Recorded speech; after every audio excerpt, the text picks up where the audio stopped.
So don't you be afraid when it comes the long night. Long night.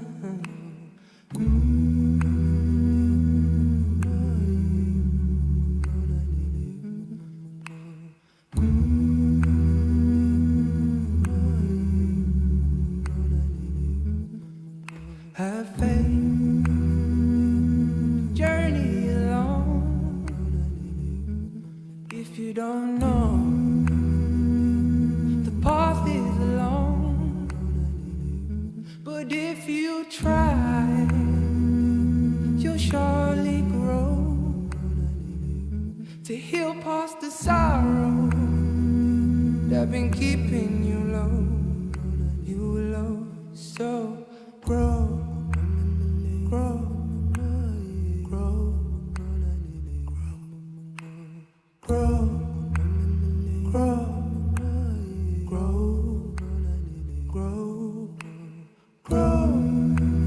grow, grow, grow. You got to grow, grow, grow, grow. Even if you're on your own, even if you can't find your way, even if the journey is cold, believe in love today. And I know that you will grow day by day.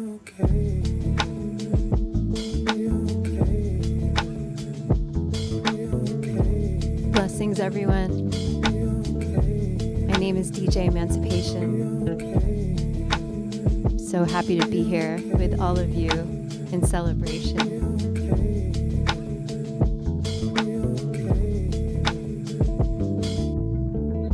Life been calling me, I gotta clean my energy.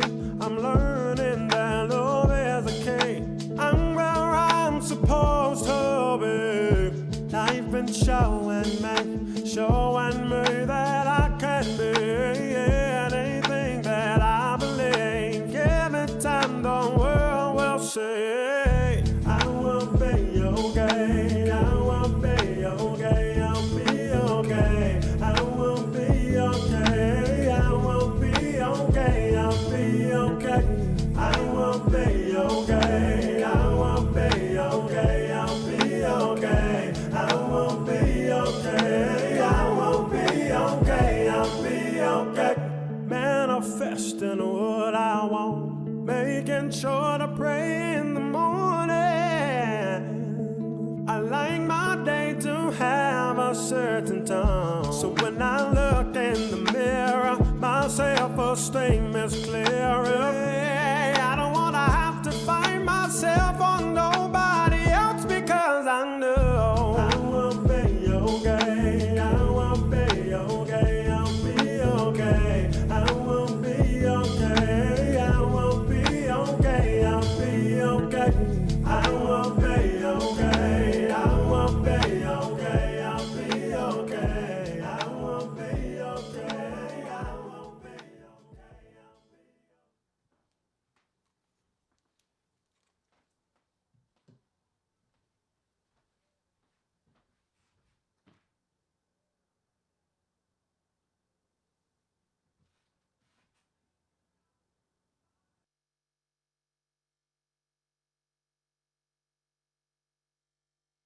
Good evening, everyone.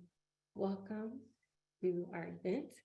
We will now explain how to access a language interpretation for Spanish and how to access the live captioning. Buenas noches a todos, bienvenidos. Vamos a comenzar explicando cómo accesar la interpretación en español y cómo accesar los subtítulos en vivo. If you are using a computer, please go to the bottom of your screen. You will notice in a few moments, there will be a globe icon that says interpretation. You will select interpretation and choose Spanish. Para seleccionar la interpretación, en unos momentos ustedes van a poder ver un globo en la parte inferior de su pantalla que dice interpretación. Cuando haga clic ahí, usted puede hágase clic ahí y puede entonces escoger.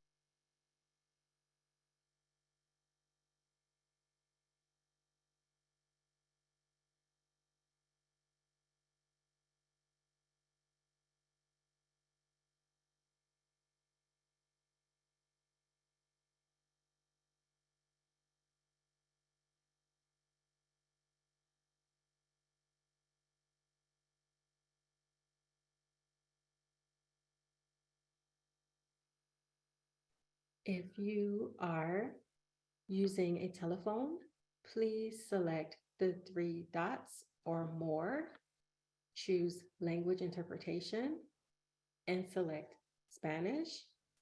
And be sure to click done or finalizar to activate the function using a telephone or tablet. Y si está llamando o está conectándose desde tableta o teléfono, por favor busque el menú en la parte inferior de su pantalla con los 3 puntos o más. Selecciónalo. Puedes seleccionar el menú de interpretación de idiomas y ahí puedes escoger su idioma. Selecciona en este caso español. Es importante notar que si desde tableta o teléfono, tiene que darle a finalizar o done al principio en la parte superior de ese menú. As you may have noticed, there are American Sign Language interpreters who will be appearing on screen using the spotlight along with the panelists for this evening. The two American Sign Language interpreters will be rotating every 15 to 20 minutes. You will have a different interpreter on the screen. Y también vamos a tener disponible interpretación en lenguaje de señas norteamericana. Ellos se van a estar presentando su pantalla junto a los presentadores durante la noche y estos intérpretes van a estar rotando entre 15 a 20 minutos. Lastly, we are offering live human CART or captioning. To activate the subtitles on your screen, look for the CC button at the bottom of your Zoom screen, select Show Subtitles, and the captioning should be appearing either at the bottom of your screen or at the top of your screen.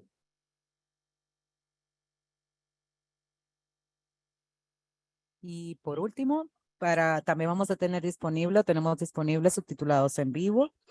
Para poder acceder a los subtítulos y que aparezcan en su pantalla, usted va a buscar en la parte inferior de su pantalla el botón que dice CC y entonces le va a dar a presentar subtítulos o Show Subtitles si tiene el menú en inglés. Y eso va a presentar sus subtítulos tanto o en la parte superior o en la parte inferior de su pantalla. Thank you so much for joining the Healing Justice Lineages virtual book launch. We are excited to have all of you present from our various communities. We will now commence the event. Y gracias a todos por venir al lanzamiento del libro virtual de Linajes de Justicia de Sanación. Muchas gracias por estar aquí y este evento puede oficialmente comenzar.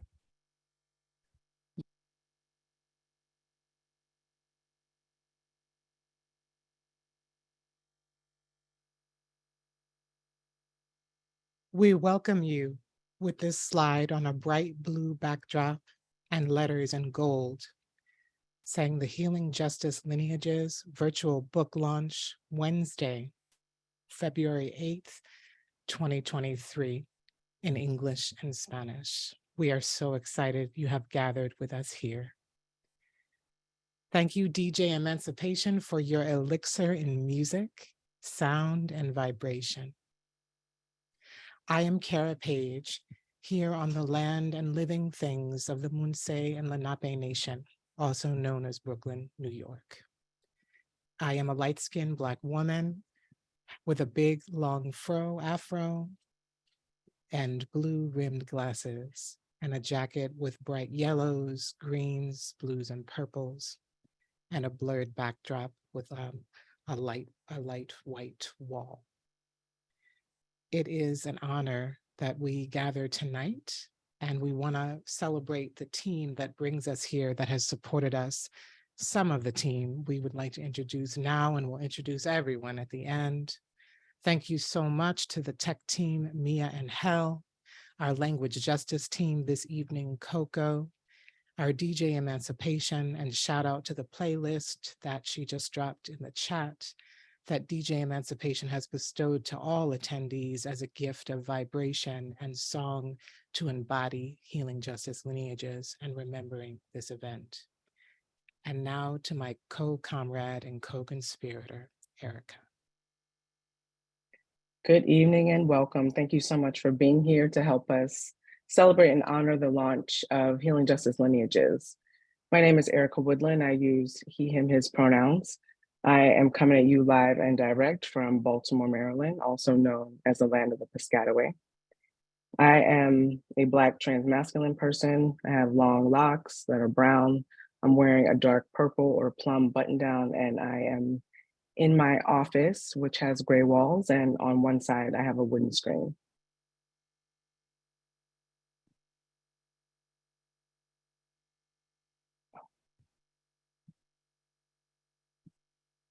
We just want to let you know this evening that we won't be doing Q&A tonight, but folks are welcome to share questions and love notes, and we will respond to in the future via our website or Instagram.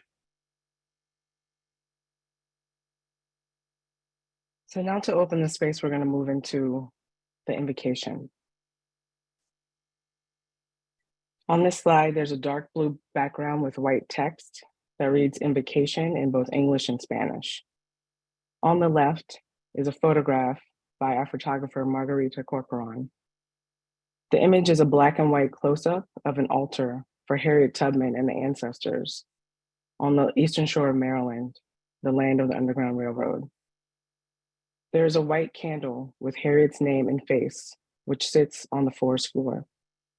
In the foreground are offerings of cornmeal, tobacco, and flowers in a large abalone shell, which sits on a geometric black and gold patterned kuba cloth. Alongside this is a single feather, flowers, and a citrine crystal.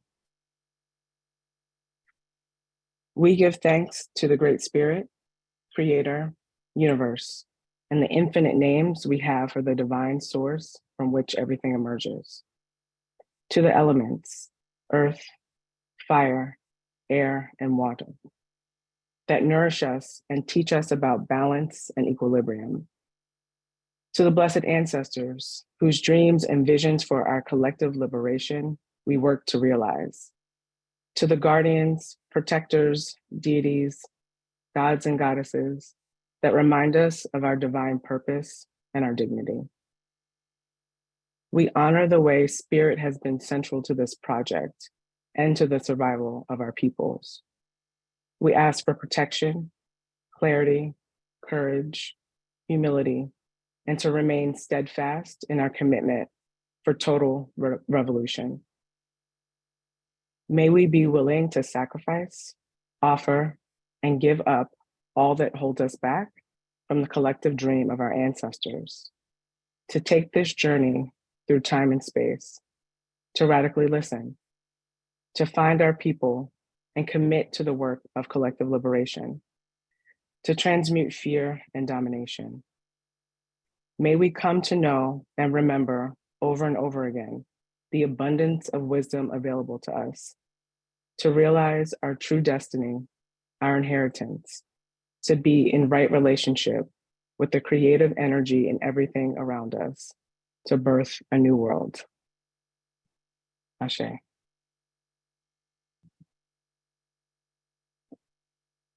Acknowledgements.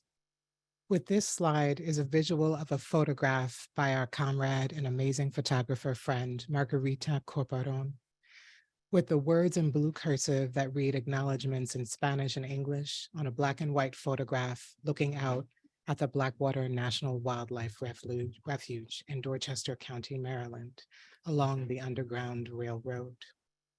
In the forefront, a fibrous tall tree surrounded by long, tall reeds and grass. and seen in the distance a small building with a wide and tall opening that is dark without a door. You can see two window openings that look towards the water, and the image captures wooden panels and handrails that create a path leading up to the building. In the distance, seeing thin, tall trees as the path opens and endless open, wispy skies behind it.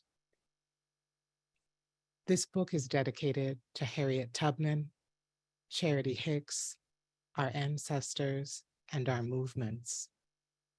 We give thanks to the lands that have held us while writing this book, to Harriet Tubman's birthplace in Dorchester County on Maryland's Eastern Shore, heart of the Underground Railroad and the Blackwater Wildlife Refuge, and to our kinfolk's land in the South.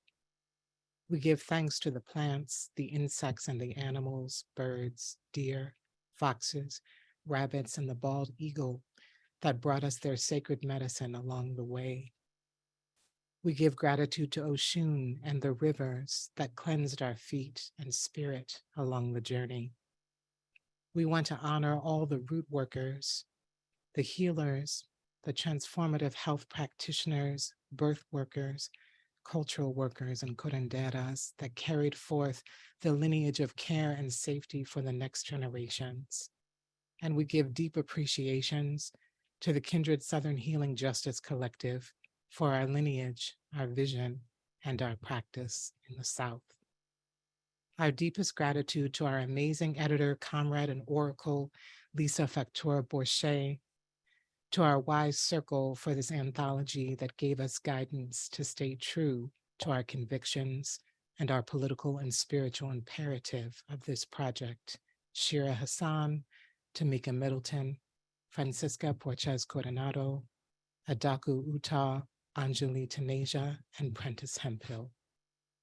We extend tremendous gratitude to our contributing writers, Susan Raffo, Isha Pandit, Kenyon Farrow, Aurora Levins Morales, Trey Vasquez, Alexis Pauline Gums, Shira Hassan, Tamika Middleton, Francis Porches Coronado, and Adaku Utah. We absolutely couldn't have produced this without your beautiful gift of gathering stories rooted in place and spiritual fortitude. We want to embrace and thank our cultural arts team for their creative genius, including Margarita Corporan, Amir Kadar, and Claudia Lopez. And a big shout out to our divine resource team, Courtney Okeke, Afia Reynolds, and Taman So. And a sonorous clap for all of our esteemed interviewees, many of whom we know are here this evening. We wish we could say all of your names, but the book speaks wide and large and names you. Thanks so much for being here. We love you. To our publisher, North Atlantic Books, and we also, of course, give deep gratitude to our chosen and blood families, communities, and movements that have held us on this journey. A few announcements for this evening. We will be raffling off 5 Healing Justice Lineage books today. Please get your own copy or another copy for a comrade who will love it. Stay till the end and see if you won. We also have a surprise gift for you, a discount code of 35% off and free shipping. And to all of you who have joined us tonight, as much as we would love to answer all of your questions, in respect of our time tonight and the chock-full program, we will not be answering questions directly, but folks are welcome to share questions and love notes in the chat and Q&A, and we will respond in the future on our website or Instagram, so stay tuned. And now, let's go to the deeper dive of Healing Justice Lineages, dreaming at the crossroads of liberation, collective care, and safety.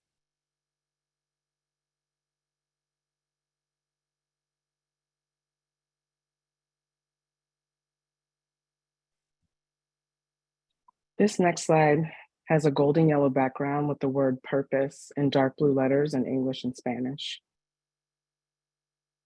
On the right is another gorgeous photo by Margarita Corporan.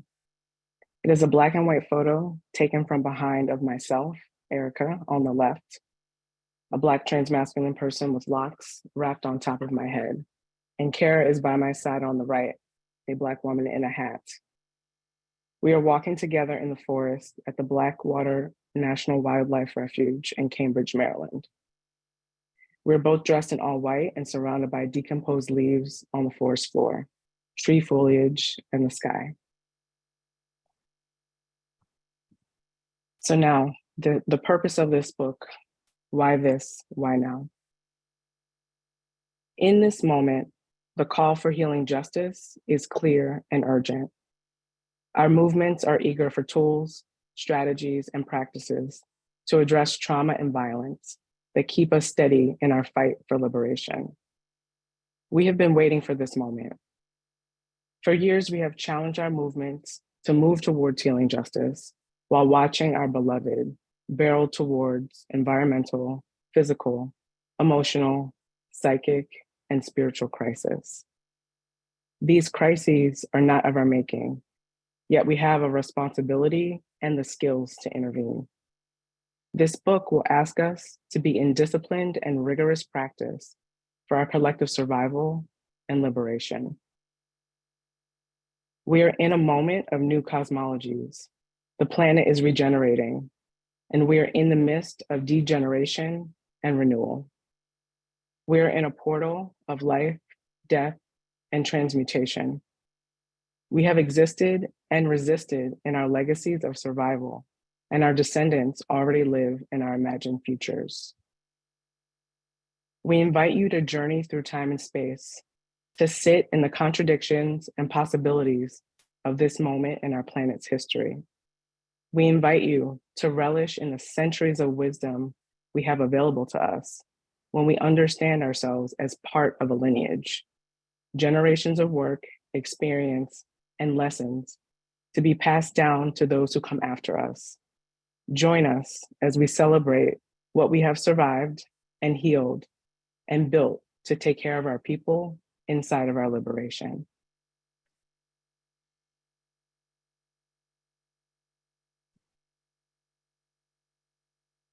We know that healing justice has been borrowed, in some cases misused, co-opted, and diffused from its original intention and the traditions of Black radical and Southern traditions it was rooted in. It has been uprooted from place and stripped of abolition. But the healing justice framework in this book will speak to abolitionist and anti-capitalist strategies. Healing justice, which is Southern in its origin, and we include the global South and the US South, and does not speak to reform, nor does it speak to healing the prison medical industrial complex, but instead to interrupt, intervene, dismantle, and abolish.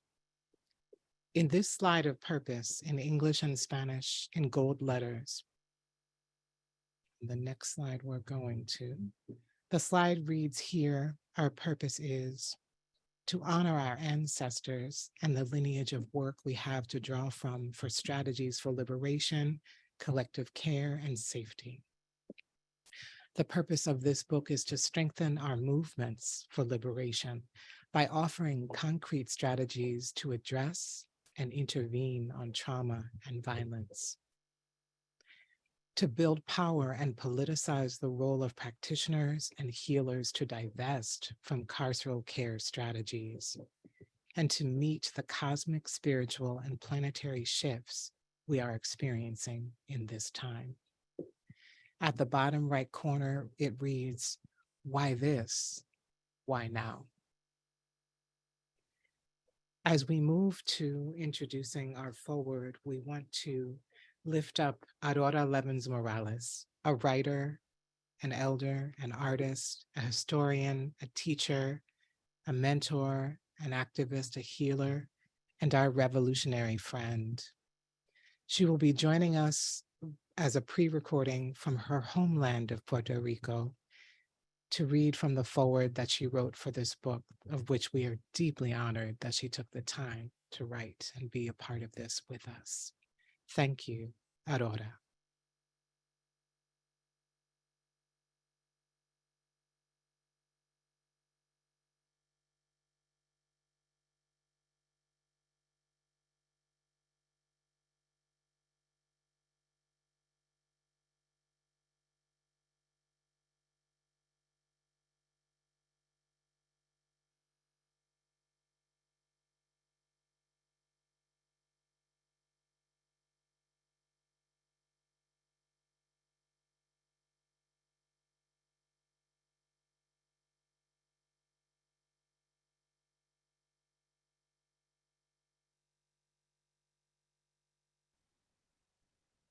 Hi, this is Aurora Levens Morales. I'm joining you from Indira Baja, Maricao, Puerto Rico.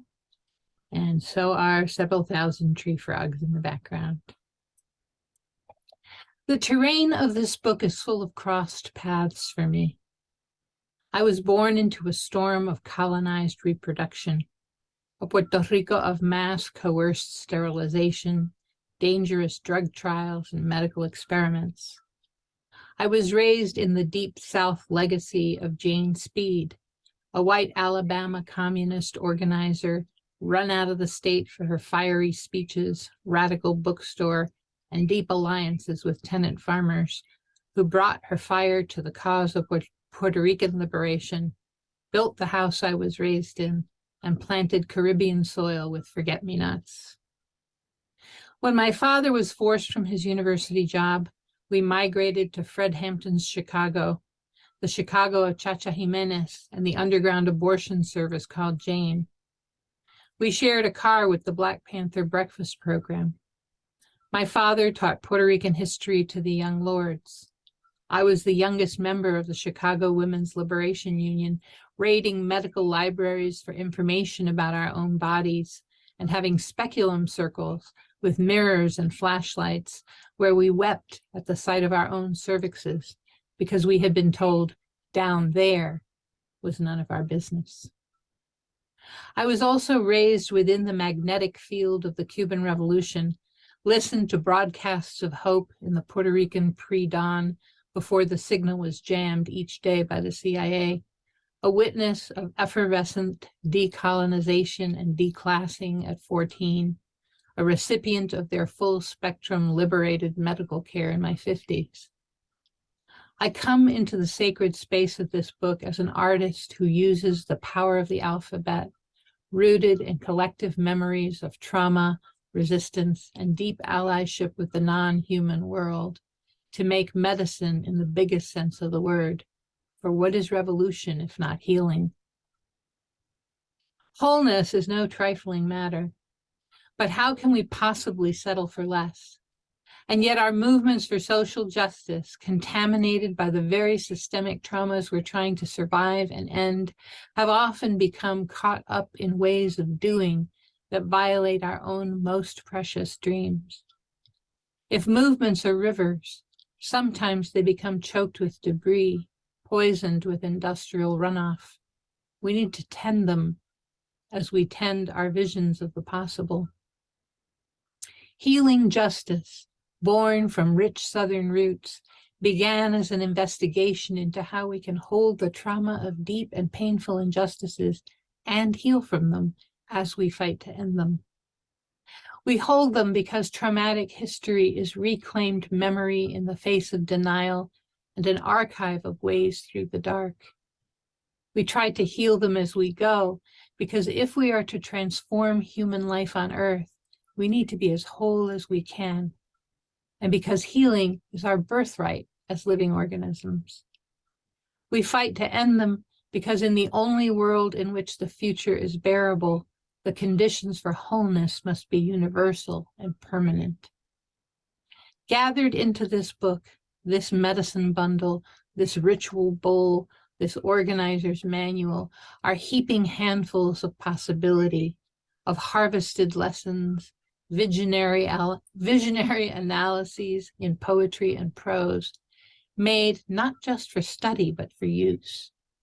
They cluster around these truths. Collective trauma is transformed collectively. We live in a society that controls its people through privatization of pain, diverting us away from the possibility of societal diagnoses and collective healing toward psychiatric drugs and self-help books. In 1969, when at 15 I joined a feminist consciousness-raising group in Chicago, I learned the healing justice practice of story circles, where the accumulation of individual experiences grew into sudden recognition of the social roots of our pain. We hurt because we're oppressed. Healing justice reclaims the ancient knowledge that just as harm is collective, healing is not an individual act. There is no single model, no one road, no one best strategy. We must use all of what we are and know, and we are and know billions of things. Audre Lorde said the remedy for the onslaught of bad news was to find your work and do it. The only sustainable way to heal human society is if we all stay rooted in who we are and what we bring, connected with each other, and find the works our body, heart, minds are called to. My own best gift has always been storytelling with the written word to change what we think is possible. And we need hands-on healers moving abuse out of our bodies, ecologist farmers trying ancient new ways to grow food, organizers of mass marches, global conferences, and civil disobedience, people who teach through film and by sitting on dirt floors listening, cooperatives and whole countries reaching for new forms of governance. Healing justice is rooted in place and ancestral technologies. There is no active ingredient of liberation that can be extracted from the synergistic webs of life, human and wild. Without roots, we wither. Without interdependence, we sicken and die. Without access to what the soil remembers, what our ancestors carried through all that happened to them, we become adrift, vulnerable to isolation, illusion, and despair. For healing to stay true, to resist being commodified, extracted, turned toxic in the laboratories of capitalism and its imitators, it must stay rooted in specificity, in lineage, in the sensual, cellular, local, relational, mycelial, historical, ancestral, evolutionary. In the spring of 1991, I began a process like that, like the sites of practice described in this book, refused the separation of healing and justice. I started therapy to recover from having been sex trafficked as a child, and I began graduate school to write what I called a medicinal history of Boricua women. To write Remedios, I researched the thousands of survival strategies of my lineages, following threads of kinship and trade, the work of our hands, the food we ate, and the many ways we invented to heal. I went deep into time, to all the mother continents that birthed us, and sought guidance from the plants that had accompanied us. By working my own healing as part of a communal reclamation, I built a cohort across space and time and learned to tap the limitless potency of sitting in story circle with long dead ancestors to brew up a rich infusion of wholeness that I, their embodied child, could taste on my living tongue.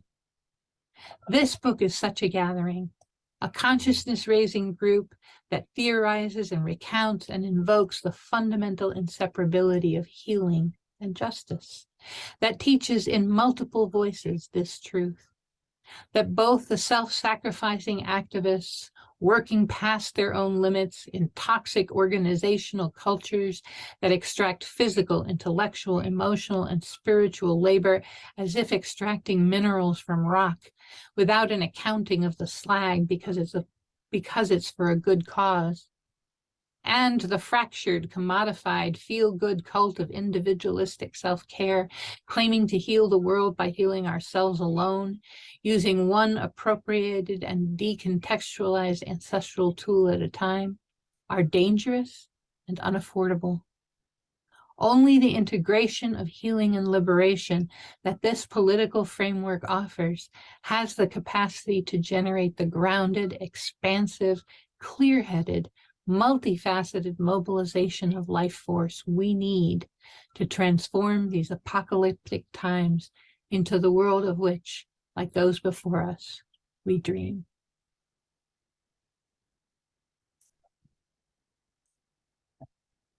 Yes, yes, and yes. That was so beautiful. Thank you, Aurora. We want to get into what is healing justice. And as Aurora so beautifully named, as we look at this blue slide with the white letters of what is healing justice in English and Spanish on a deep, vibrant blue backdrop, This slide shows us an illustration by the artist Amir Kadar, multicolored with a bright blue phoenix with orange and red flames spewing from its wings and spreading plumes. The phoenix is posing as if in mid-flight, what we think as a perfect metaphor for this book, as we are remembering the origins of collective care and safety as liberatory, and we are regrounding in the definition of what healing justice is, seeking to intervene on generational trauma to build collective power towards resistance.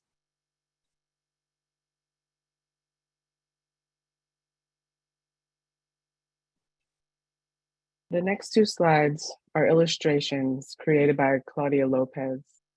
The first one is in Spanish and the second is in English. This graphic illustrates the political frameworks that healing justice is founded upon. Political frameworks is written at the top of the illustration, and healing justice is in the center in a Black circle surrounded by 5 rectangular shapes that name the movements and political frameworks that I will get into in a moment. Each shape produces a single thread that is interwoven together with all the other threads, encircling healing justice at the core. The text at the bottom reads, "Healing justice seeks to intervene on generational trauma to build collective power towards resistance." We want to name the many iterations of healing justice that have occurred since its inception in 2006 by Kindred Southern Healing Justice Collective. In this book, we seek to remix and reimagine healing justice based on the many new interventions on the ground being led by both practitioners and organizers who have really helped to reshape healing justice and deepen its reach and possibility. The movements and political frameworks that are at the root of HJ are reproductive justice, disability justice, environmental justice, transformative justice, and harm reduction. And we would like to make a friendly edit to this in the future to actually change it to liberatory harm reduction. Thank you to Shir Hassan for gifting us a new framework. We also just want to reinforce that healing justice is abolitionist and anti-capitalist, as Cara named. We're asking folks to commit to deepening their knowledge and analysis of these political frameworks as part of our collective healing justice praxis.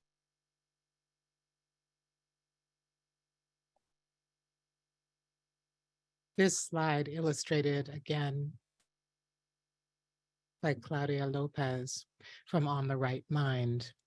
In Spanish, this slide, and in the next slide it'll be in English, we're depicting here the systemic barriers of context and conditions, drawn here in the brittle dark brown earth with words in white on brown bricks that say eugenics, surveillance, prisons and policing, forced migration and displacement, war, systemic oppression, population control, violence, extraction, and criminalization.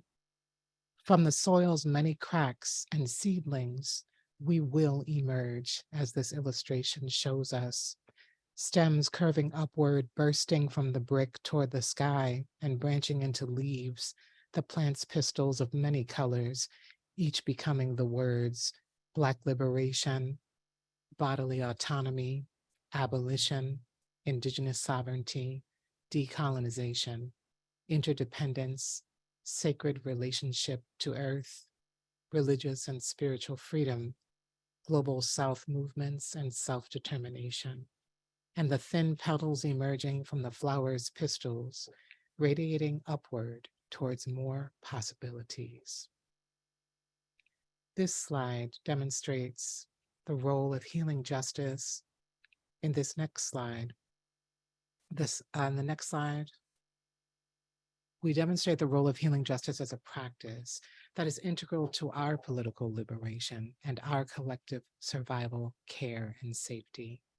Healing justice is a community-led response to interrupt, to transform, and intervene on individual, collective, and generational trauma, to sustain our emotional, physical, mental, spiritual, psychic, environmental survival from these conditions without using carceral strategies. And for this, we want to move into the invitation, an invitation to map a constellation of healing justice. As the words read in English and Spanish in white and yellow letters, with a dark blue and black sky and white starry constellation. This slide shows us words in blue on a white backdrop of what we will do in this book to invite you to map the ecosystem and build healing justice. We will reckon with the past, remembering traditions of our ancestors, movements, and living warriors. We will explore origins of healing justice and the political frameworks that shape healing justice. We will root in the stories, analysis, and praxis of healing justice at the intersections of care and abolition. We will imagine and dream what we can build for our futures, and we will gather our medicine for the journey toward collective care and liberation.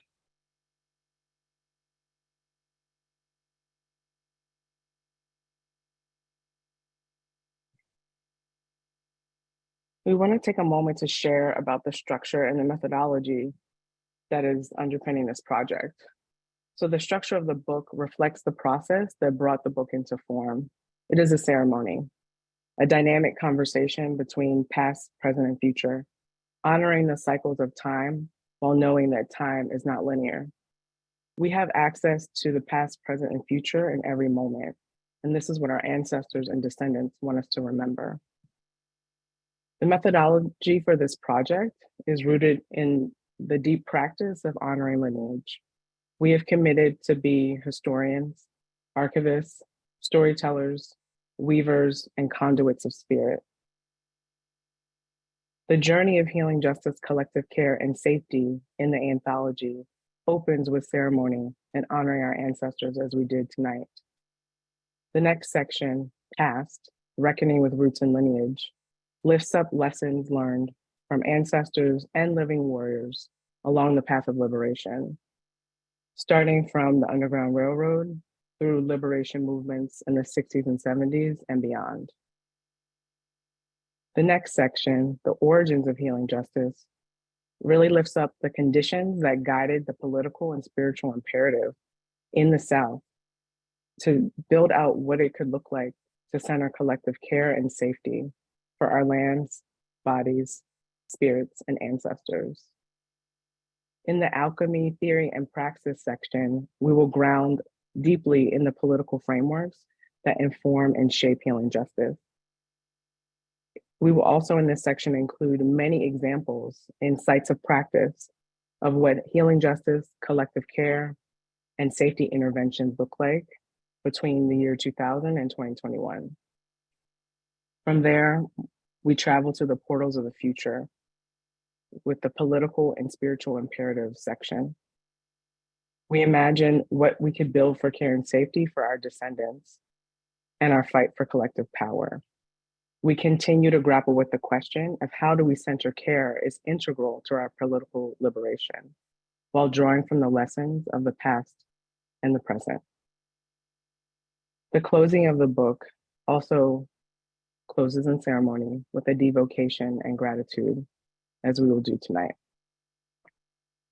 There is also medicine for the journey in the shape of visuals and practices shared throughout the book to help us all metabolize and integrate the stories of resistance and the histories of violence, to embody, taste, touch, feel, smell, and sound this work and savor its senses and sensibilities.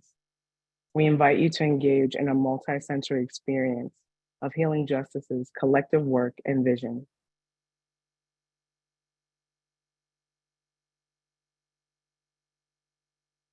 We also humbly want to name in this book that we will only elevate some of the stories that we know because this history has been hidden from us. This history of resistance to scientific racism, experimentation, and exploitation of care for our communities.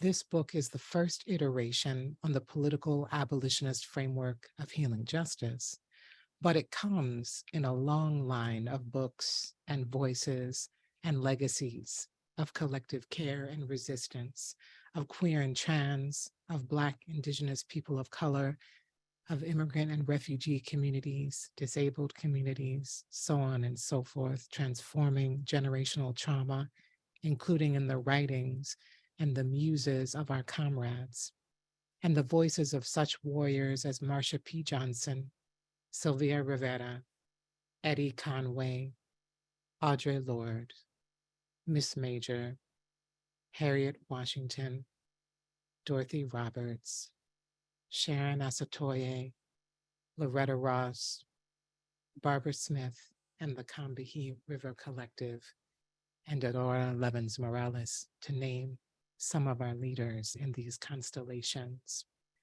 And we also want to add some amazing books that we will drop in the chat that are critical and visionary for these times in this canon of abolitionist healing, justice, collective care, and safety work.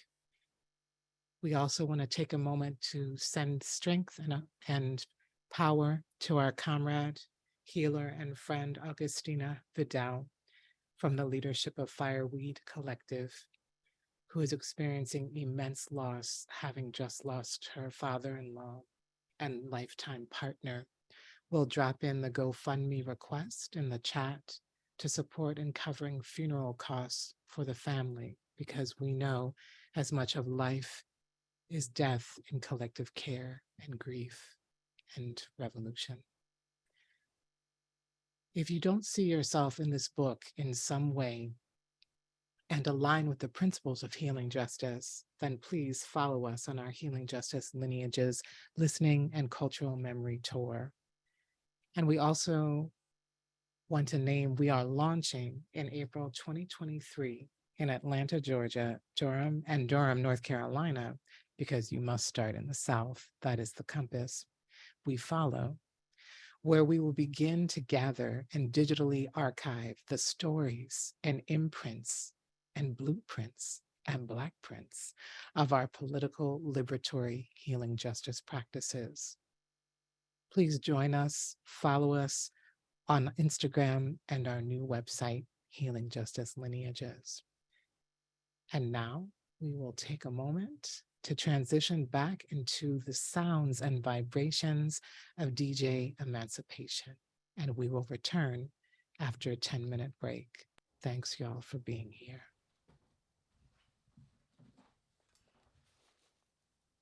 Blackness, keep on. Keep on. Blackness, keep on. Keep on. The blackness. Keep on.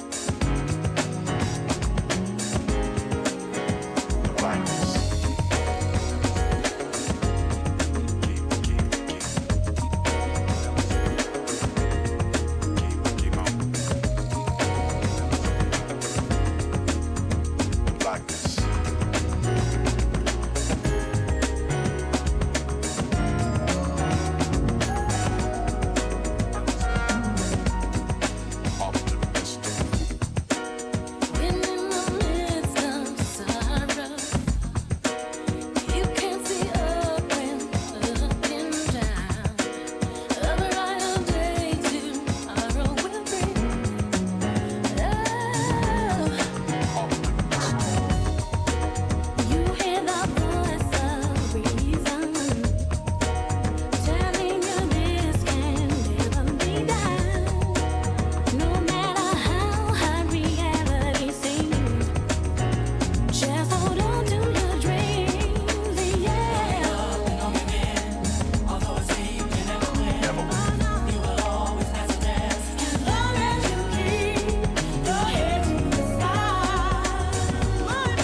Blessings, everyone. My name is DJ Emancipation. I invite you to get up out of your chairs if you're sitting down and dance with me.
Loud, feel it every time she around.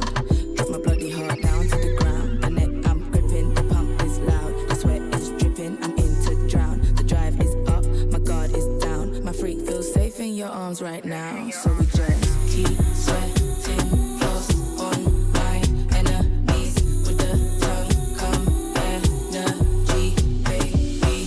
Keep sweating, floss on my enemies with the tongue. Come energy.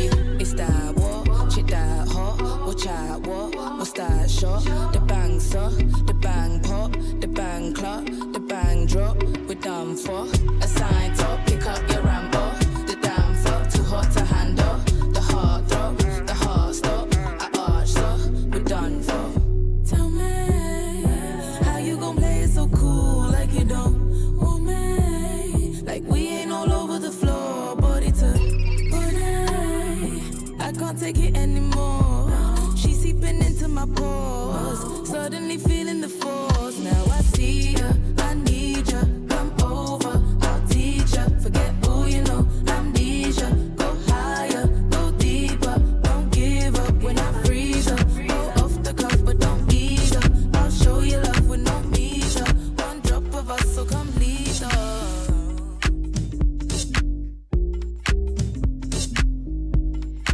This is my con. Cool. Told you I'm a boss, you've ignored that.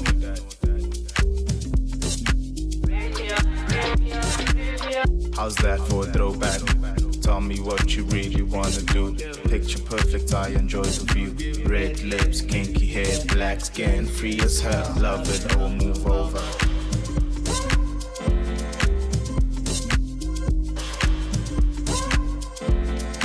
Love it, or move over.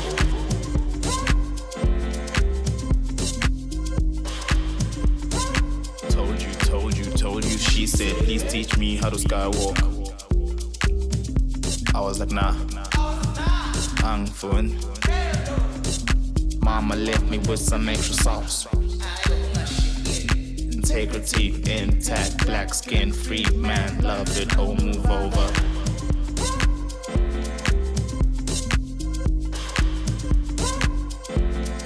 Love it, oh move over.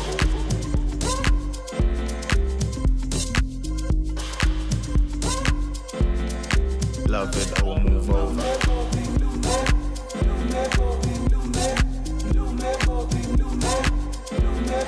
Love it, or move over.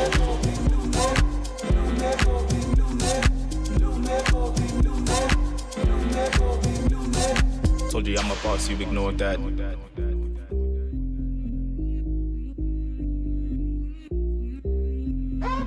Tell me what you really wanna do.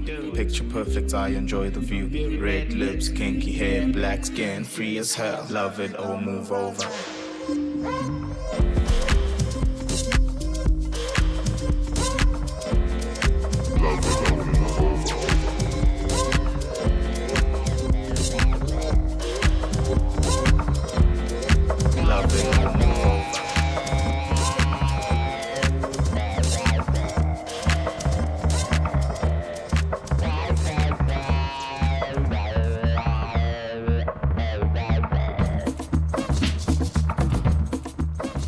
My name is DJ Emancipation. I'm coming to you live from Ohlone Land, also known as Oakland, California.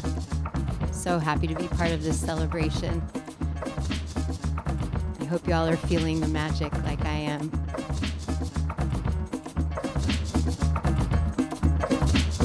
Answer to Kenya, checking with Uganda.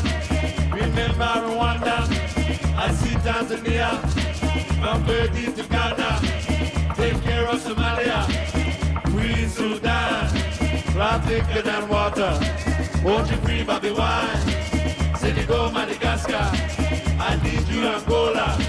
I see Tanzania, my people in Congo. I wanna free Sudan. Dance with Nigeria, from Egypt to Libya. Oh.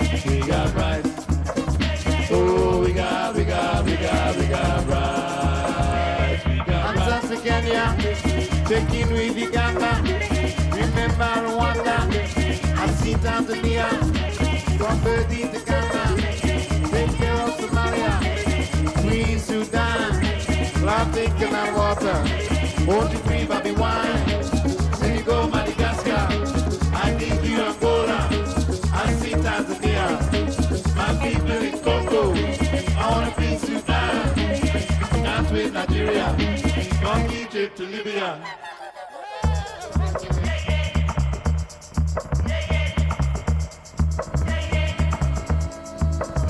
Oh, we got rights. We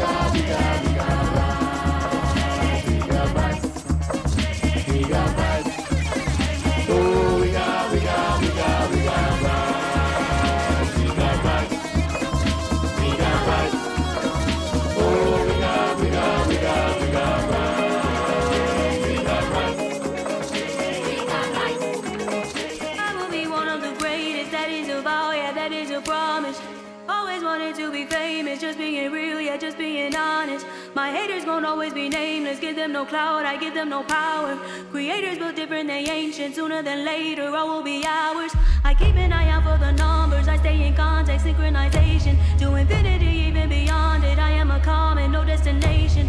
A lot of things I am above, and there are a lot of things that are above me. Do not come for the people I love, cause then I get scary, then I get uglier. Ain't no problem. Presence loaded, observation. I'm not Louis, reborn creation. Come and find me, sending location. Ain't no problem when I'm the equation. Presence loaded,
sings.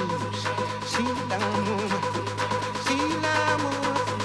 dressed in red, make a man lose his head.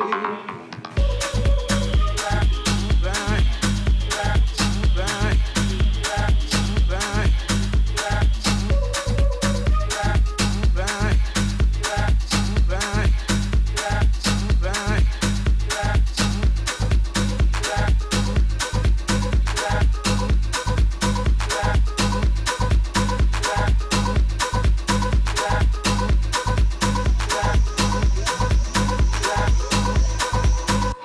Sea lion woman, like a dress on for $1,000. She wailed and she moaned.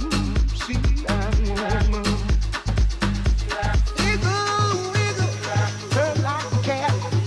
Wink at a man and he winked back. Now I'm tired of sea lion woman. Right,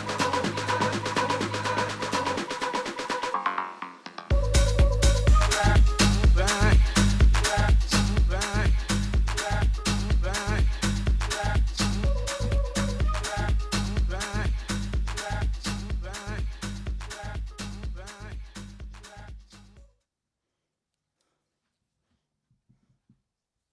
Well, yes. All right now. Come on, take us there, TJ Get it. Emancipation. That was amazing. Well, she set the night on fire. Now is the moment you've been waiting for. You get to hear from some of the voices featured in the book. We want to again invite you to drop your questions into the Q&A during this next part of the programming, and we will get back to you after tonight's event. It gives us great pleasure and honor to introduce two of our most favorite Black Southern healer, organizers, mentor, and friends, comrades, Tamika Middleton and Omi Sade Bernie Scott.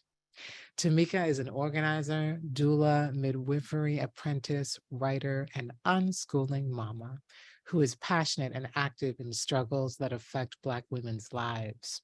She is managing director of the Women's March and co-founder of the Kindred Southern Healing Justice Collective. Omi Sade Bernie Scott is a Black Southern seventh generation Native North Carolinian, a feminist mother and healer, founding member of Spirit House and creator of the Black Girl's Guide to Surviving Menopause, and a deep friend to the Kindred Southern Healing Justice Collective. Deep love and gratitude to these two Southern Black feminist warriors. As the South goes, go I. I mean, what more can I say? Welcome, welcome, Tamika, Omisade. We're going to start at the beginning. The question that we want y'all to respond to is really thinking about the political and or spiritual imperative when healing justice was birthed in the Southeast. Can you tell us a little bit about the conditions and the interventions that were part of your healing justice work in the early 2000s? Tamika, you want me to go first? All right. Good evening, everyone. I'm Omi. I'm going to do a little description of myself before I answer Erica's question. I am a 55-year-old Black woman, medium brown skin. I have naturally grayish white hair that's in a frohawk.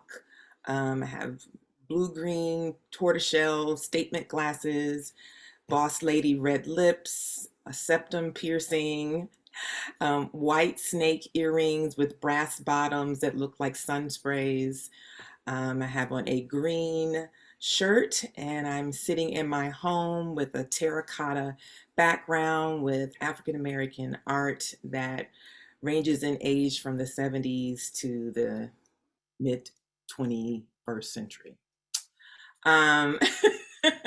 Greetings from the sovereign nation of the Okanichi Sapona Nation, also known as the Bull City. Well, that was a mouthful, wasn't it? So I think the thing I want to say first is I was thinking back to when I first met Cara, as we were thinking about what were the preconditions that already existed as healing justice was being formulated in a way where the language of what it was, the praxis of what it was being knitted together. Because it already existed. It's always existed. I think that that's probably something I really want to say, is that this has always existed in one form or another inside of our communities, inside of healing remedies, inside of hoodoo, inside of justice work, inside of birth work. Like, it's always existed, but the intentionality of like knitting it together in a way that was going to be of service externally and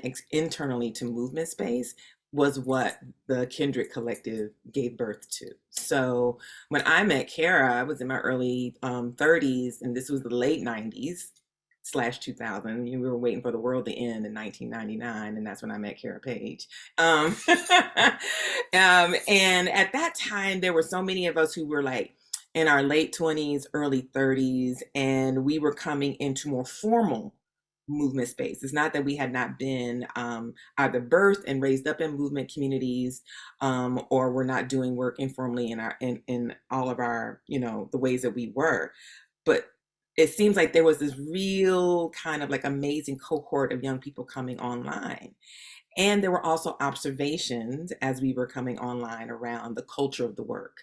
Amazing liberatory practices, amazing justice work, amazing political homes, political teachers and mentors. And there was also so much trauma, generational trauma that we were bearing witness to inside of our own bodies that we didn't always have language for, didn't always have the tools to address or the willingness to address, the will. And then also that was reflected inside of movement spaces. So you could see some of the trauma shapes that people were moving with individually take form and be animated in our organizations, with our community members, the way in which we would trauma bond with each other, the toxic relationships, some of the means of carceral means of punishment that we would exact with each other to keep each other in line. And we knew this was not sustainable. And I think that the generation that birthed a knitting together of these technologies, these ancestral imperatives, was willing to step out there like generations before them to say, we see this, we know that we can do something about this. We are not disrupting or disregarding or invisibilizing the technologies that already exist. We're going to amplify them. We're going to reanimate them. We're going to repurpose them. We're going to breathe new life into them. Every iteration of our existence in humanity is breathing new life into something that already existed. Energy is neither destroyed or created, it's transmuted or transformed. And so I just think that time period, there was a lot of energy to do things differently. And I'm really grateful to have been invited into that space and those relationships. And I was teasing on our tech call about remembering doing a retreat for the very, very young and nascent Kindred Collective in Atlanta, and all of us just really spending time and thinking about, well, what could this look like? What does this mean for us to create this? And the last thing I would say, because I want to kick it to my egg-based sister, Oshundayo, Tamika, that we also knew that this had to come from the South. And it had to come from Black, Indigenous, queer, movement, healer, creative folk. Like, it was our responsibility, our opportunity, our birthright to actually take up this mantle and to do it in a very beautiful and different way. So I'll stop there. And I will jump in. And I am regretting not describing myself before Omishade went. It is a high bar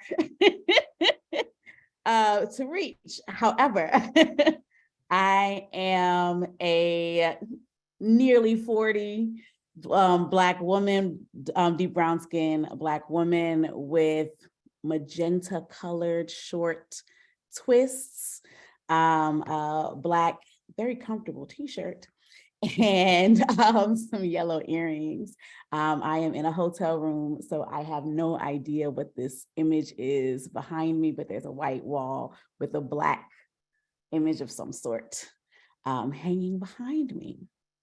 So I am so grateful to be here, and I want to just build on what Omi has shared because like her, I am also generations deep daughter of the Carolinas.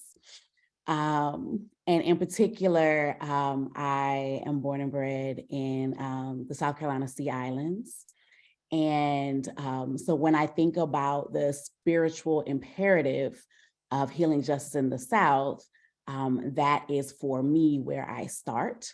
I start with Gullah Jack Pritchard in the Denmark VC Rebellion. I start with those rebellious folks on the Stono River. I start with, in my own lineage, in my own St. Helena Island community, I start with Dr. Buzzard. And those healers and root workers who were, and birth workers who were imperative to the resistance and the resilience of Black people, of generations and generations of Black people. And I feel I carry that in my body, and I feel like so many of us carry that in our bones, in our blood, in our flesh. And when I met Kindred, what I was also carrying in that moment was the aftermath of Hurricane Katrina. And the impact of having watched, on a television as our folks were experiencing in an acute way the impacts of generations of oppression and neglect and harm and grief, and how all of that rose above the surface and on national television for us in that moment. And in my own New Orleans neighborhood, marked by an 8-foot watermark on the houses in that neighborhood. And so in the aftermath of that, those of us who were organizers and who were committed to and fighting for liberation of folks in the Gulf Coast, in New Orleans for me in particular, were holding both the grief and the trauma and the depression and the PTSD, but also the very real consequences of the neglect of that moment, the very real impacts on our folks, the displacement, the imprisonment, the violence of that moment. And so navigating that, holding that for ourselves and holding it for our folks, and also trying to be determiners of our own context, right? So holding the context that we were living in, and understanding the container that we were in and that our people in the South and in the Gulf were living inside of, and knowing what we needed and being able to fight to be able to voice what it was that we needed in that moment, which sometimes came into conflict with what people wanted to give us. And so that was some of what, for me, what the political and spiritual imperative of that moment was, and why healing justice felt so important, was because we were experiencing burnout, we were experiencing depression, and we were also experiencing all those things manifesting physically in our bodies. And then we were experiencing the political fallout of that, and the environmental fallout of all of that, coming to the surface in that time. And so I'll stop there. And I just want to acknowledge, thank you both for just landing it. Thank you so much. Powerful. Is that what we were also seeing in the global South was the extraction and the the privatization of care in a different way, in terms of in Bolivia at the time, looking at, and they were working around a new constitution to include the safety of indigenous medicines and the healers. And I know what we know now is I would say the criminalization of healers and birth workers in particular that we were experiencing in the South in the early 2000s, especially Black and women of color and queer people of color birth workers. Watching those kinds of things also emerge, what were we going to do to honor and hold our traditions and honor the livelihood of practitioners that were working outside of Western state models of care? So just to add to the beautifulness of what y'all broke down, it was a necessity. It was a necessity moment. What I feel so moved by listening to y'all is that a lot of the conditions that you're lifting up continue, right? And a lot of these things we know are still moving through our movements, through our communities. And so I'm wondering, as you think about the political and spiritual imperative when healing justice emerged in the Southeast, what is the spiritual and political mandate now? What do we want to offer for the present moment and towards the future? I love this question. Because it really makes me think about how my parents used to say all the time, the more things change, the more they stay the same. And so I think that you are right, Erica, that we find ourselves in this kind of iterative loop of ebbs and flows around liberatory spaces, justice spaces, wins, progress, and regressing. I just feel like we're constant, because we're human beings. We're human beings. This thing that we are engaged in requires relationship with other people, right? And I'm so grateful that you all said something about, this is not a handbook. You didn't say this, is my translation. This is not a handbook for self-care. It's not a self-care handbook. So I just want to put a full stop on that, because what you are offering is in response to where we are right now, for not only the generations that already have been inside of movement spaces, for the communities that are already engaged, but it's also for future generations, and it's also time bending. I don't know if you know this amazing person, Austin Smith. Austin is a trans writer and shared their menopause journey with me after they had gender affirming surgery, and they were talking about time bending and how time bending allows you to be able to engage in the healing that you currently need in all of your relationships, that then has the ability to heal those relationships that you're pulling through with your through line that go on to the next generation. So we are in this time bending time again. It's when we fold in on ourselves and we're just being given another opportunity to see things more clearly, to witness more clearly, to get activated in a different way with new language, new tools for reanimating old tools, old recipes, old remedies, right? We cannot do this work divorced of history. We cannot do this work divorced of culture. It's impossible. If you don't want to engage in deep study of history and culture, then you're not wanting to do healing justice work. You're just not. You're wanting to feel better. And we all deserve to feel better, right? We all deserve to feel better. But that's not it.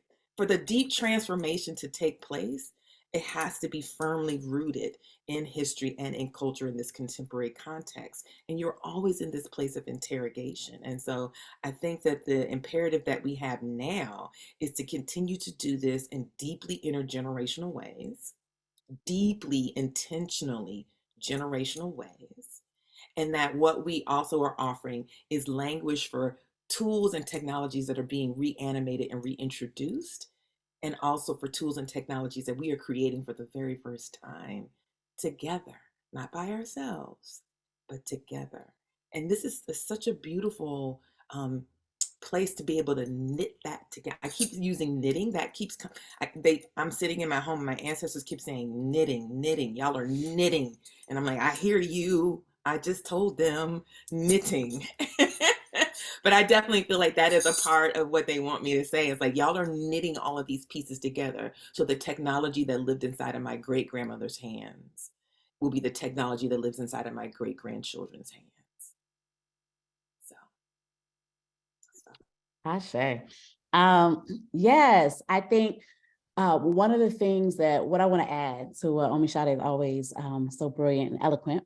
What I want to add to that is one of the things that has been really important for us at Kindred is naming that healing justice is not a movement in and of itself, but it is a framework for movements to use to think about how we do our work and how we collectively transform this collective trauma that is born of oppression.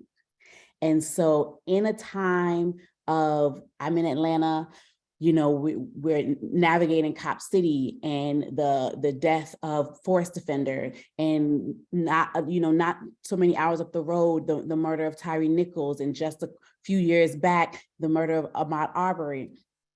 And what I think our imperative in this moment is to, as organizers, as health practitioners, as healers, to be thinking about how all those things are connected to how our folks are experiencing and holding trauma, and how we do work in a way that transforms not just the political condition, but also the trauma that our folks are holding as a community in our collective body. And so how we build our strategies in ways that acknowledge that trauma and that account for that trauma, both in the way we do the work, but also in the thing we are trying to win and the thing we are trying to achieve. And I think that is part of the political imperative for me of healing justice in this time. Wow, okay. Well, y'all just want to get us all the way together tonight. That's what we're doing. Beautiful, beautiful. Thank you so much, Tamika and Omisade. We know there's much more conversation. We're excited to come and see y'all on this Listening Cultural Memory Tour. Thank you for being with us, and we will move on to our next panel. Thank you so much, Tamika and Omishade. Powerful, powerful leaders, healers, magic. And we wanted to next invite Healing Justice in the Midwest and our panelists to give, it is our honor and divine joy to introduce some of our comrades in the Midwest from Minneapolis, Detroit, and Chicago. Healing Justice warriors Susan Raffo, Adela Nieves Martinez, and Shira Hassan. Adela is a traditional community health practitioner, doula, and mama, deeply committed to her Taino Indigenous peoples of the Caribbean roots and reclaiming Indigenous traditional medicine. Susan, aka Raffo, is a writer, cultural worker, and body worker living in the Minnesota Makoche in the city of Minneapolis. Raffo was a part of the People's Movement Center and co-founder of the Healing Histories Project. Shira is the founder of Just Practice, a capacity building project working at the intersections of transformative justice, harm reduction, and collective liberation. She is the former executive director of the Young Women's Empowerment Project, and we are so damn excited to have all of you and hear from your wisdom and practice as Midwest visionaries. Welcome. Yes, thank you so much for being here. We are gonna time travel. So we want to hear a little bit about the political and spiritual imperative when healing justice emerged in the Midwest, right? Knowing that the kind of scope and landscape of the book and the kind of guidance from Kindred is that this work is rooted in place. And so what we know is that conditions might be similar in different regions, but things are playing out really differently on the ground. So we would love to hear from y'all. What was the moment when HJ emerged in the Midwest? Hey friends, we polled in the chat. My name is Rafa and I get to go first. I am a light-skinned woman with middle-aged to 60 middle-aged, with gray-brown hair and glasses that I'm noticing are reflecting all of your light right back at you. And I'm sitting with a gray wall behind me, and there's a print that is of lungs and a heart, which reminds me on Zoom to breathe and to notice my heart with all of you. And I am currently in Minnesota, Makoche. I am about 8 blocks from George Floyd Square. I am here in the upper Midwest, the upper Midwest being Minnesota, Wisconsin, Iowa, North Dakota, and South Dakota. And I'm from the east side of the Mississippi West, go Cleveland, Ohio. And as I do this, I really want to name anybody on this call, known and unknown, who is also from this region. May we speak well and honor your experience, and may it line up. And I love this question so much because I'll say that first, personally, when I started looking to study craniosacral therapy as somebody who had been in movement work as an organizer for a lot of years, being a pragmatic Midwesterner where we focus on the work, we don't focus on the feelings, it was confusing to me in that moment to sort out how my healing work and my organizing work went together. I did not know anybody else outside of people who were organizing in culturally rooted ways within their traditions and within their community. Outside of those spaces, I did not know practitioners who were also in movement spaces. And so I am forever deeply grateful for the experience of being in Atlanta at that first US Social Forum, encountering kindred, encountering a framework that refuses to separate healing and organizing as though they are different things. And while I feel rooted in this land of prairie, of forest, of rivers and lakes, here in the upper Midwest, where we are both where we are the headwaters of the Mississippi River and many of the streams that build the Mississippi River, that then come down to the region that started this and that held this to the south. As we are there, I'm going to talk specifically about Minnesota, but because I want to notice that there really is no such thing as the Midwest. The Midwest is a colonial construct. It is not tied to land. It is not tied to culture or community. It is tied to how farming came in as a form of resource extraction to cut down forests and to bulldoze prairies in order to basically build food, grow food for the coasts and for those who have wealth. So I am so proud to be from this region, even as this region doesn't really exist. When I think back to 2010, I'm going to really focus on Minnesota and say that 2010 was when the myth of Minnesota nice, which Native folks, Black folks, brown folks well knew was a myth, but where the myth of Minnesota nice was beginning to show its cracks in ways that were no longer deniable. It's a state that has always had a strong nonprofit and charity infrastructure that, again, up until the early 2000s, operated from this idea of the common good that said everybody should be warm when it is cold, have food when they are hungry, a place to go when they are well. And as the early 2000s, and again, a myth that many always knew was organized around white supremacy, but which still, as a state, saw its identity in relationship to that.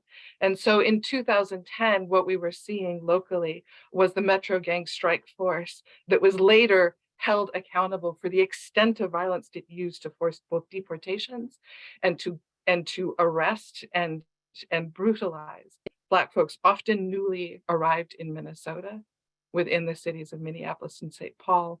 It was also a time when man camps were first being established in North Dakota in alignment with the continual building of pipelines that fed into Minnesota, polluting those very same rivers and land that were here, and lifting up what in 2010 was only being talked about in Indian country, the increasing number of missing and murdered Indigenous women.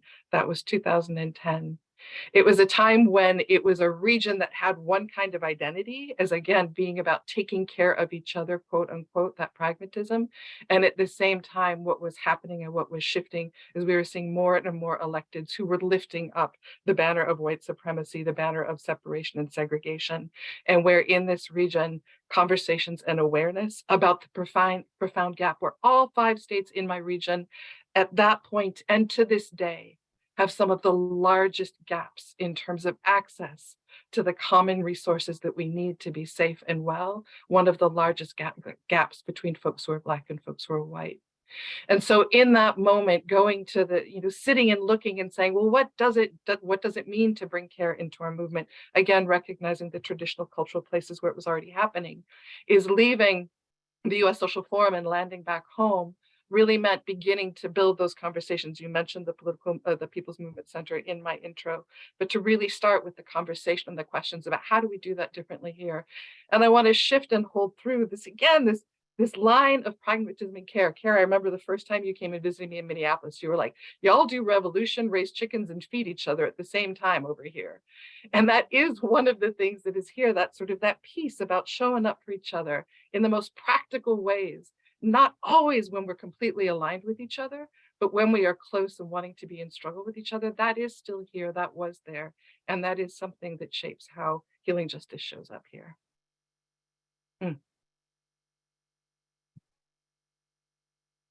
Thank you. Powerful.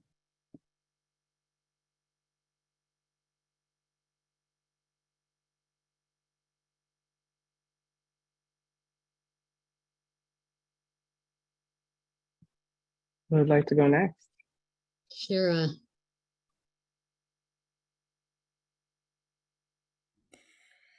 Hi, my name is Shira, and I'm a light-skinned mixed Swana person with black hair and a white streak.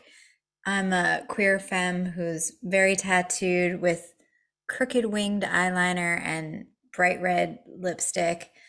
And I am, I think, a little maybe I don't know, maybe I'm not unique. I don't know if I am, but the collective that I was a part of, we were actually not healers by trade or identity necessarily.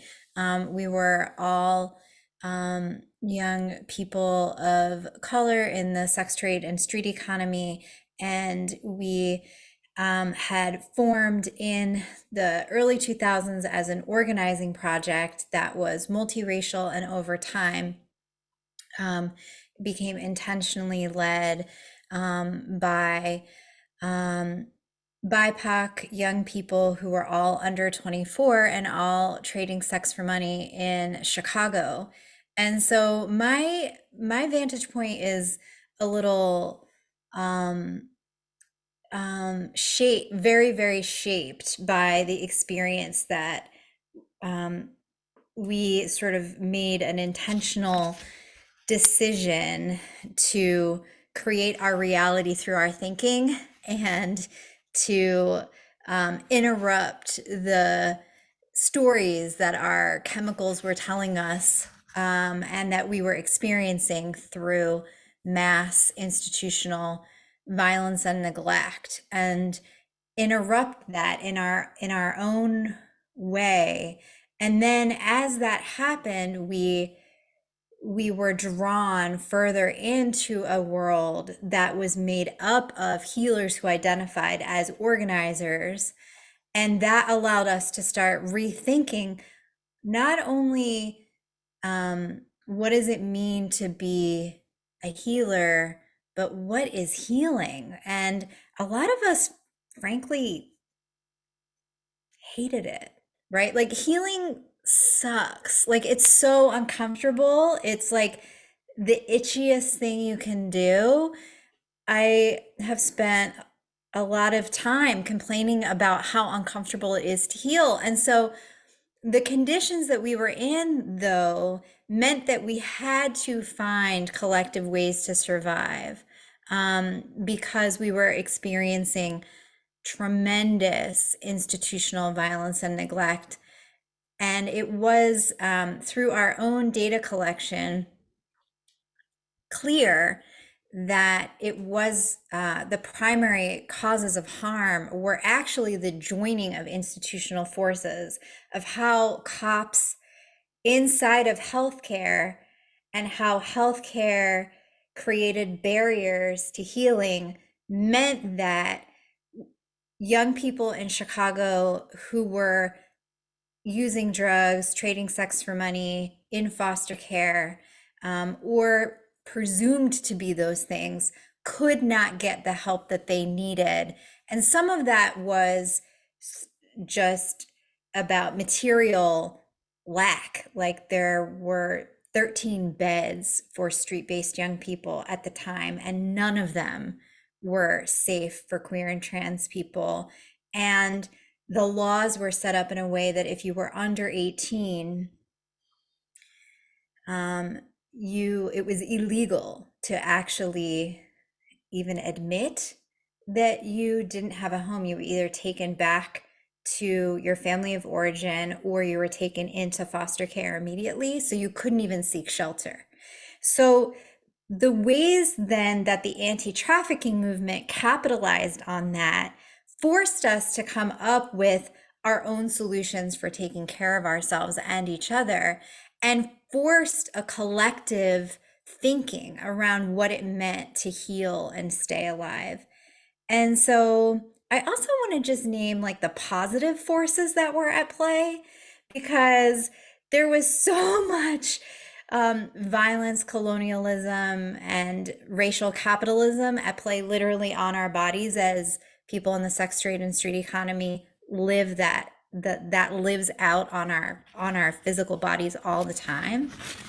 And I just want to name like the work of Insight and Critical Resistance that were also galvanizing in the early 2000s and giving us not only like frameworks, but also ways to see ourselves in relationship, because we could say, oh, here are other people who know that the state is playing a role in our lives that is taking us down.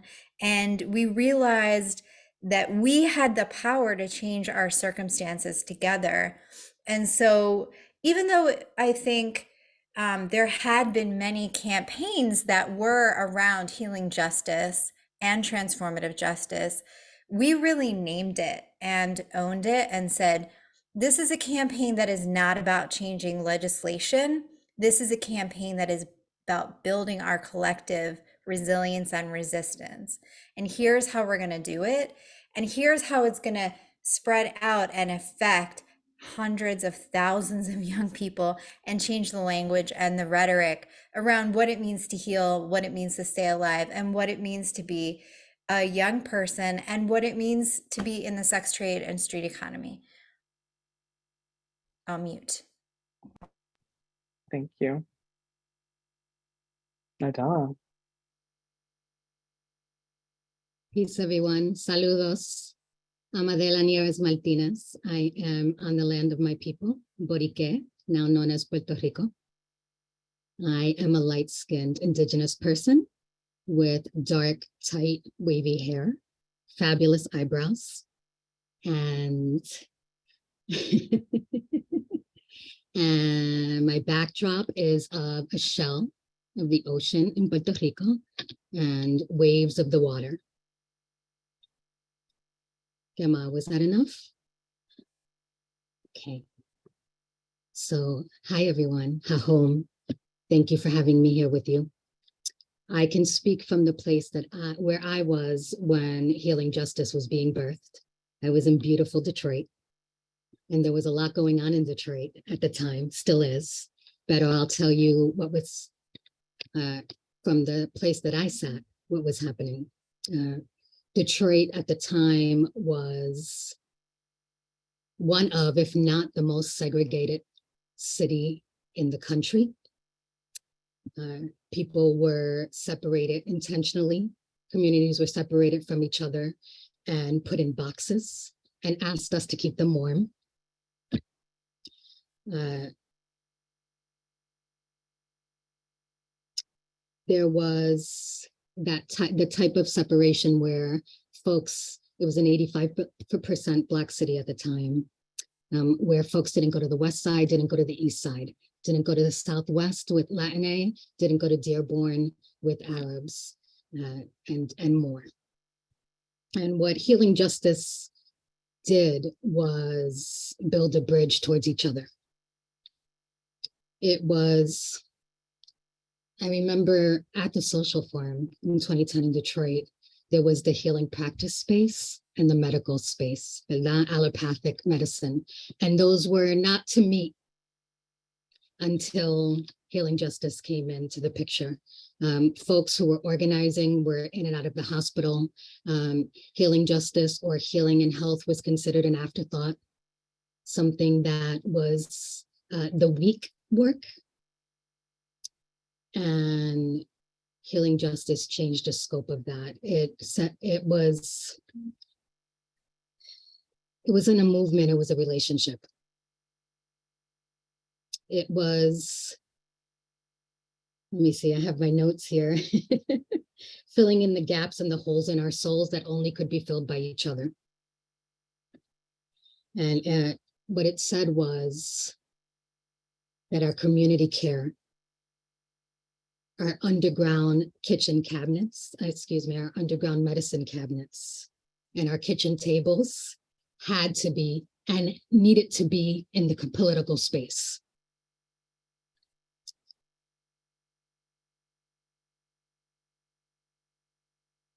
I'll leave it there. I'll leave it there. Beautiful. Susan, Shira, Adela, I mean, I was not there, but I feel like I was transported back in time.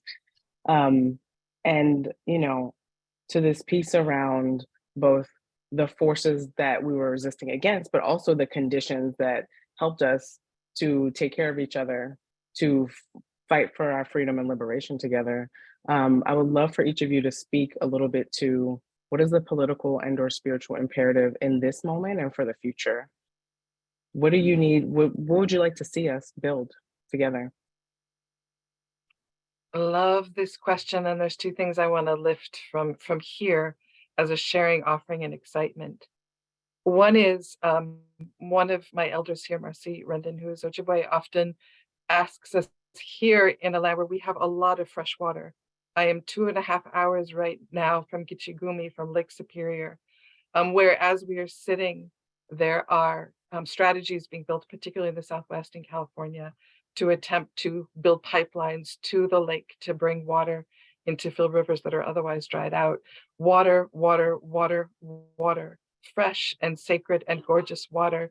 In this, in this moment, one of the questions Marcy asks of us here locally is, how will you prepare for climate refugees when they come? And I would say they are, folks are already here, are already moving, both within the United States, Canada, across Turtle Island, and from outside in. And so that question of how to sit in a place that, as both Adela Sher said, that centers relationship, that centers care, that brings what the Healing Justice Framework asks, that responds to the changes that can't be imagined, but that are up in front of us, the changes that are all economic and political in relationship to climate change in the land. That question of right now, how we are tending to water and the infrastructure that supports water, who has access to clean water, and what that looks like as a sacred spiritual act and not just a political infrastructure act, that feels really key to me.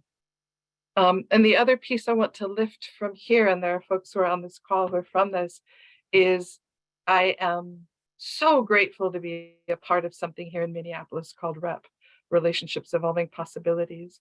We are a Black-led, Black Vision project that emerged in the weeks after George Floyd was murdered, as many things have emerged across this land, or deepened and strengthened that were already there. And in the same way, Healing Justice, nothing is new, but refreshed 2020.0. And what REP does is it's just supporting a practice, the practice of doing exactly what we've been talking about. How are we in reciprocal mutual aid, mutual care relationship with each other? How in moments of crisis and urgency and the unexpected are we truly turning towards each other other than to the state? And not just as a story, or not just as something we do when it is convenient and available, and not only just as something we do when there's crisis, but as a daily practice, daily practice. And the other piece that REP holds is that we hold a hotline, so that in a moment of crisis, struggle, and urgency, there's somebody to call who might not have the answers. Oh, what I love about healing justice is it's not asserting cure as the goal and the deadline. It is asserting the practice of being in care together. So being able to call a number, to call somebody when there isn't somebody we know, who you know will meet you with dignity and respect, no matter how messy you are.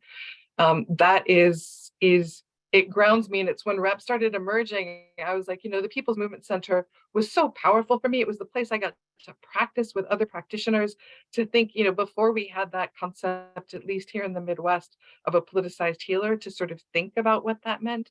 What does it mean to be in right relationship and right lineage to our own practices together and not in isolation? And then when rep emerged, I'm like, and then this is the framework too. I'm not using my hands. This is not coming out of that kind of the realm. It is absolutely focused on building relationship as infrastructure, deepening and supporting. And in the way of, like, in this city, the question that we sit with is, how do we ensure that on every block we know that there truly is somebody to turn to who is safe enough for us to know that we're not alone? Gratitude, gratitude, gratitude.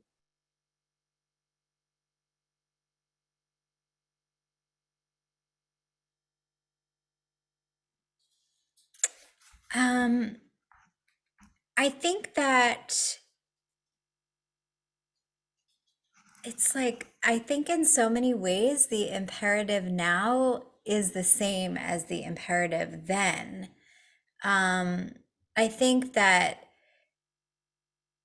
what Young Women's Empowerment Project was trying to do, and that was the group of young people who I was describing, who did this huge intervention on institutional violence as a collective of young people in the sex trade and street economy, was say that the imperative is for us to lead, for us to be in charge of our bodies, for us to build interconnectedness, to turn our back on the state and turn towards each other, and to keep nurturing our cellular infrastructure, if you will. I feel like there's something about the way we create projects out of thin air and pull together over time things that don't have to last forever. What we need is abolition. Our imperative is to end prisons and police. And to do that, we have to end violence. We have to end racial capitalism. And healing justice as a framework, because it encompasses transformative justice, disability justice, liberatory harm reduction, environmental justice, is the framework that we can use to find all of the tools that we need to collectively shift how we think about ourselves as individuals towards an idea and a practice of what it means to hold each other for real over time.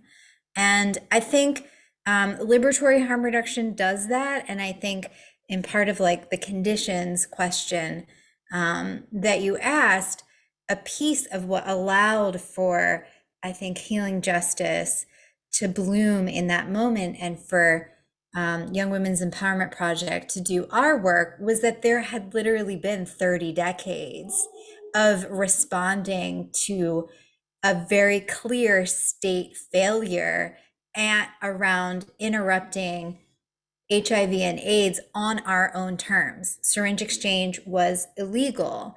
And I think it's one of the best examples of healing justice as an organizing strategy, and abolition as an organizing strategy, and disability justice as an organizing strategy, and syringe disposal as an environmental justice strategy. Like, there's a million ways in which we have so much of what we need right now. And our imperative is to turn towards each other with our stories, with our dumpster dived tools, and figure out how to be with each other for the long term in a real way. And that is deeply, deeply, deeply relational work. And healing justice is, and harm reduction and abolition and community accountability is about that deep relationship building.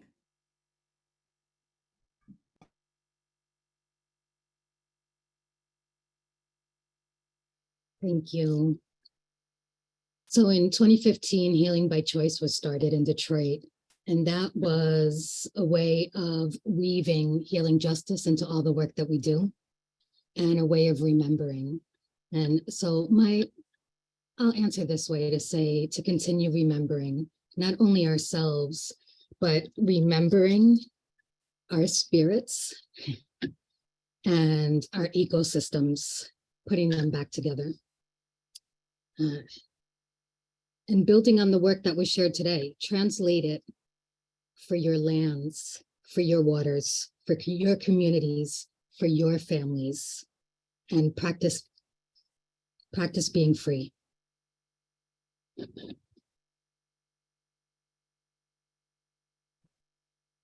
Beautiful.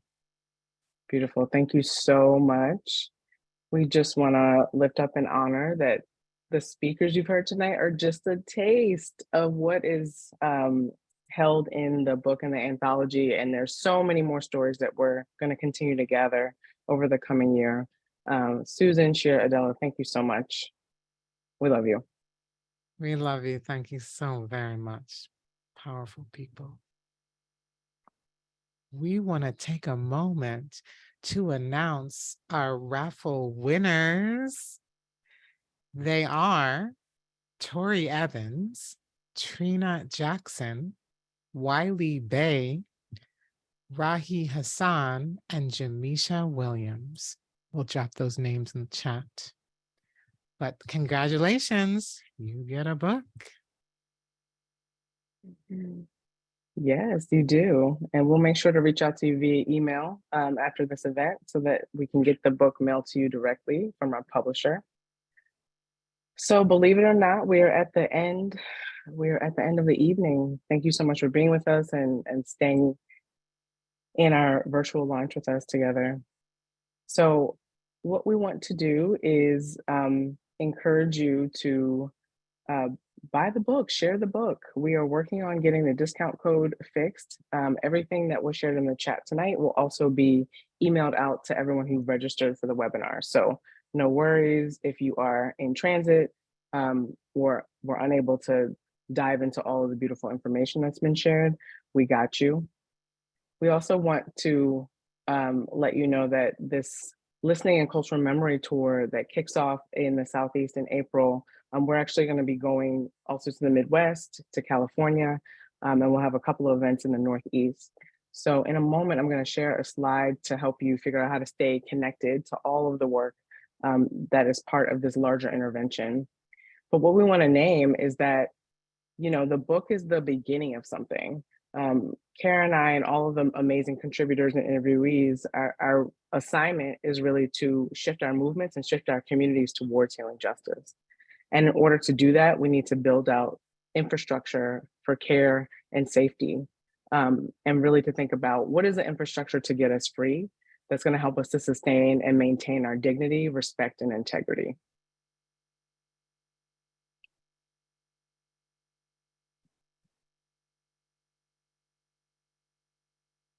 So follow us, stay in touch with us. We are on Instagram at HJ Lineages. We have a beautiful new website, which is also going to be the home for our digital archive. So part of the tour includes us gathering more story and examples of interventions. And we're going to share all of that on the website. And so over the coming months, please, please, please check it out, because everything that we're up to over the next year is going to be living in that space. We also have an event next week with Health Justice Commons, their Rad Healers gathering. We will put a link to register for that in the chat, but that is going to be coming up February 16th. We're super excited. And we hope to continue to be in relationship to each of you in your work. We hope to continue to gather story. And thank you so much again for being here. We're going to move into our devocation.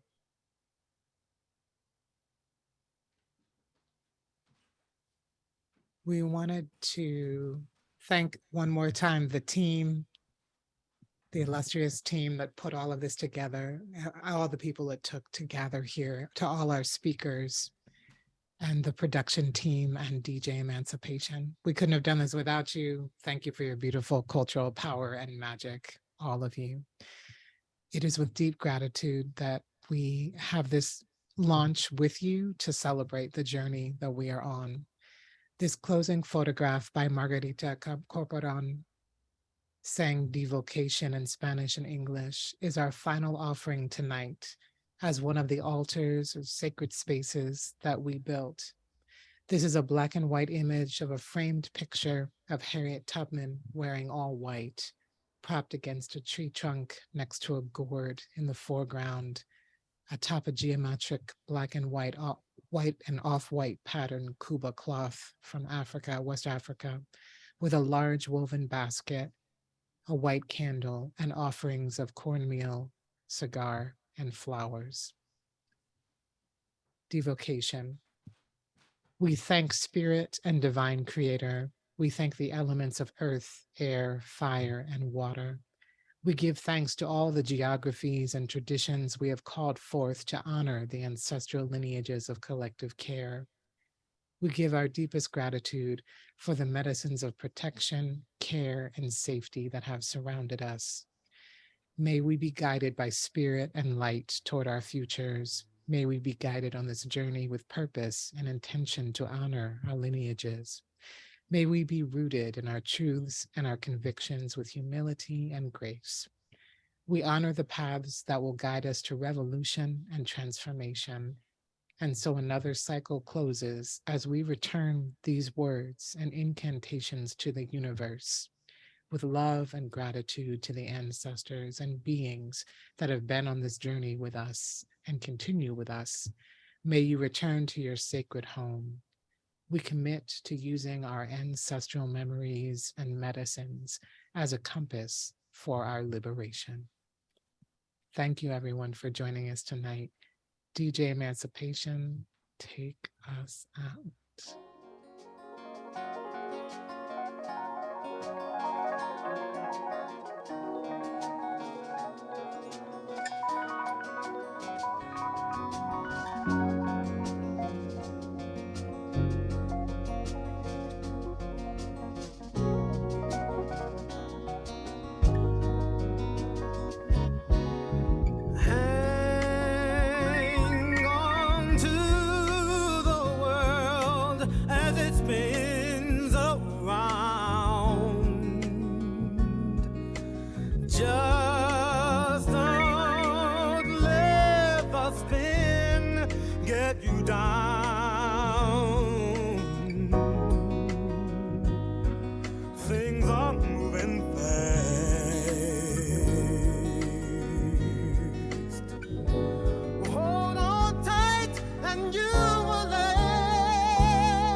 Thank you so much, everyone. Blessings. Have a wonderful evening.